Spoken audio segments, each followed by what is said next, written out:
એક ગુજરાતીને મહારાષ્ટ્રમાં મરાઠી નથી આવડતી એટલા માટે થઈ અને માર મારવામાં આવે છે. ભાજપના રાજમાં ગુજરાતીઓને માર પડશે.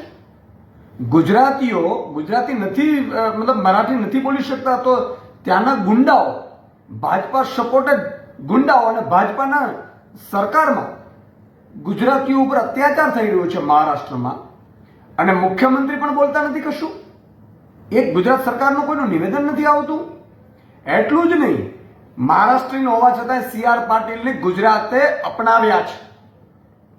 આ ગુજરાત મોટા દિલનો છે. ગુજરાતીઓ ખૂબ પ્રેમ કરે છે બધાને. મહારાષ્ટ્રનો હોવા છતાં સી.આર. પાટીલ છે ને અહીંયા સંસદ બનાવ્યું છે ગુજરાતે. અહીંયા પ્રદેશ અધ્યક્ષ તમે બન્યા છો ભાજપના, ગુજરાતમાં રહીને. છતાંય તમે કોઈ ગુજરાતીઓ પર અત્યાચાર થશે તમારી સરકારમાં કોઈ બોલશે નહીં. આ તો કેવો ન્યાય છે?